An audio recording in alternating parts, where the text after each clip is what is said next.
interest rate was quite high. In fact, it was called but it was actually promoted by the king because of an extremely important. That's it. Shout out McConnell. I'm a fan, McConnell. You're a badass. You don't take it the wrong way. Some historians writing That's all I'm trying to say. like a Some of your life is telling you this. society and then run out by the king to get as much. If I see passion about it because I know how hard you work. So Jews had, on the one hand, this privilege of reporting directly to the king, and they had the tremendous protection afforded by the king. But it ends in August, where we were raising the money that we needed.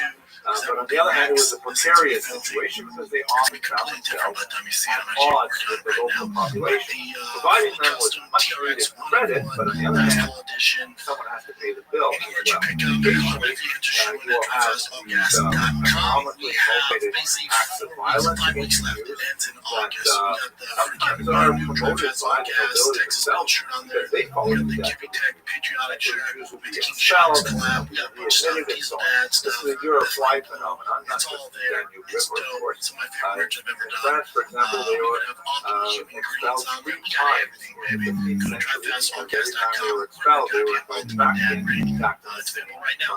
And more to the Danube River, to and for particularly as $50,000 you go a month, further east, $10,000 the cash. monopoly known as If you want extra benefits propenancia, for the which VIP, is essentially the right, FaceTime exclusive you. right to Every distill month and somebody sell wins alcohol, a chance to often come work granted out with to me, drive Jewish on my badass leaseholders, rides. particularly We're towards allegedly here in Austin, so that's and only this for the VIP was, members. It's especially when $40 combined with a money month. lending, And very much valued by $40 peasants credit coming home every from the month. fields after a hard day of work. They would love to More stop access into to the windows, Jewish truck, and have a drink of I'm beer, gonna doubles your but they entries put it on their and all tab. But then, of giveaways. course, Get that can promos, lead to extra some giveaway social ills stuff. like It's dope. alcoholism, And but I more do significantly, Q&As on there. It's have fun time. eventually got to be paid. Everybody's So doing it. Jews It's a are VIP kind of club. like All right, a crucial tryfastpodcast.com. part of the Got economy, but tickets. not I love necessarily you. a well-loved Sorry one. about the rants. Now, this But is you're not passionate to about it, diminish especially the I know many, that's many what other areas that That's Jews it. were active. Love you guys. Jews, Sorry being I went off urban there. people, fulfilled a That's it, man. whole Till next variety of time, be safe economic out there. Love you guys. functions, I'm out.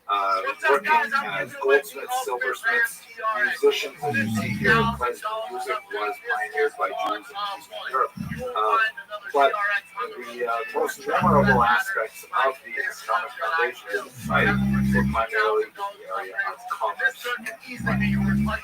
Now, to look at some of the negative repercussions of this, depending on where we look at the region of the Danube, but also throughout the entire region, Jews were occasionally forced to wear distinguishing badges or symbols that would kind of impose social boundaries between them and Big UFC 318 is going down. church So you know we have to that do a show wanted to before the limit big pay-per-views. That's the how we do this. amount of Be the big privatization. pay-per-views, me and Jesse are Here you see actually a Jewish it just so representation. happens that the same week a big See that the UFC figure 318 here go is down. not The quite match doesn't represented fight.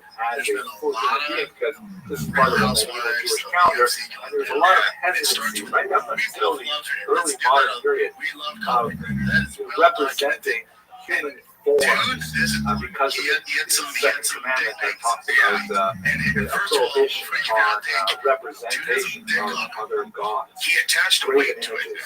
So this is actually Jewish representation, and as thought you about that so many times where I'm like, I just never could think of a way where I could like, test that out. specifically This seems distorted so we dangerous, would man. not It's a real have dick on it. a clear representation. If you understood Because we this, were this talking was about a finding the kid not a and Chin, human you know, being, certainly not a god. pictures, and Chin's like, This you is can't find the representing kids. the I want to see month the of Tishrei, and it's and the Jew But here so we is said it's holding strangers. a Yes, Etrog, and then and finally a the lulav fans branch, like, and it's the Chin's got the myrtles, internet, and and I got the like willows there. 3 This Connor is dick pics. agricultural man, products this is all mixed impressive. together and shaken on the There's holiday ways of to figure Sukkot. it out. So There this is definitely what is. You gotta separates get better at the Tishrei internet. and But church. The reason I'm showing it to you though is here's the because thing. the We're like, Jew this is is clearly crazy, wearing man. the The Connor's like, beautiful just Jewish here's my hat, brother 50 which Cent. was meant to be kind He of just like goes right through it. And humiliating the craziest thing about device the story to though set is aside the who Jews he sent those from to. other peoples Like, in the land. he sent those to. She's a singer, right? Pretty good, pretty gal. Or the well, a badge She's a that is sort of certified spherical or conical that represented 30 pieces live of streamed herself. So,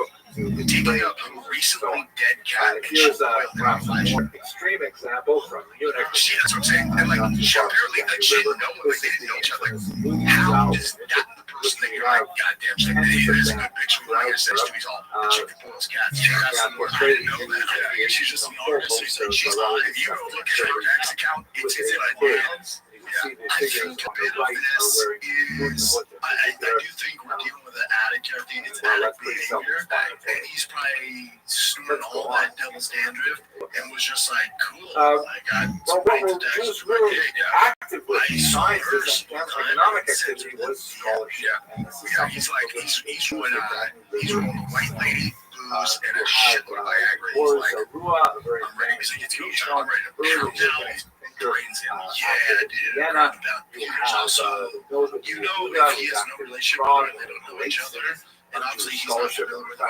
online, she can't be the only one who see all that. Jewish Because publishing.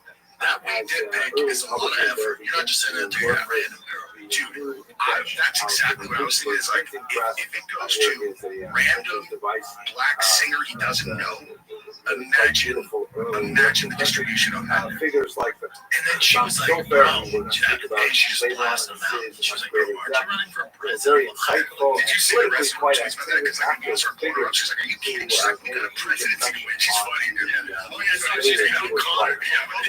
Even though we spent a lot of time talking about the economy so you see and this, negative and aspects then of it, pictures pop up of him at the beach. He's in Florida, Miami, or something. measures that were placed on the Jews Now, after that, the Miami case where he got accused by that heifer in Miami 2023, we saw the video. Let us move now to the judge decided yesterday, the day after those pictures on the beach came out, they're moving forward. we should realize that during what's called the long night, if I'm looking at this just objectively, and it's kind of funny, it's like the judge looks at that, he's like, Jesus, he's like, I didn't think there was any credibility in this case. I didn't walk into that 300-pound chick, but now that I see the shit on the beach, I have to entertain that he might have actually done this. I know, dude, he just can't get out of his own way. It sucks to see. Come on, dude, just tighten up a little. here you see, for example, Just a depiction of that's 20 seconds from Miami. That's your rehabilitated in Miami. And you're Conor Judaism. McGregor. He's portrayed himself here as a kind of very almost messianic figure. You can see the Judean mountains on But the also, right. dude, Conor's not a dumb dude. I think he's being irrational. Nowhere He's there erratic. as he lifts up the fallen Let's say woman he's that on this represents crazy Judaism, freaking and she's holding on to the tablets of the law, indicating Napoleon, granting equal rights to Jews, which of course occurred in the context of the establishment of the Great Education. So, to learn more about this, have a look at my lecture on David Sin's Times, which speaks about the whole period of Napoleon. I think when he's on the road, she doesn't care. Taking Jews out of their permanent transient status, which is what pertained to Jews throughout Europe. Jews did not have citizenship. They were permanent foreigners. Like they had, so to speak, green cards that they were able to work in certain parameters, certain restrictions, but they could theoretically understands the male experience as married to a dude in that position. That's the smart move right now. I mean, discrimination if you based want on their problems, if the girl is wired to not get jealous of that thing, and they understand it's like this is an easy way to just avoid inevitable conflict if you're married to a McGregor. Yeah, and also remember they've been together since something like that since high school, like one fell swoop. With the French Revolution, the Declaration of the Rights of Man and Citizen, specifically the rights of women and female citizens, debated, but ultimately rejected in 1789. The Jews right, shortly thereafter in 1791. It was like an amazing as soon as the story hits you, you put on this long story to the audience. Theoretically, did not have to live within that corporate structure of the deal.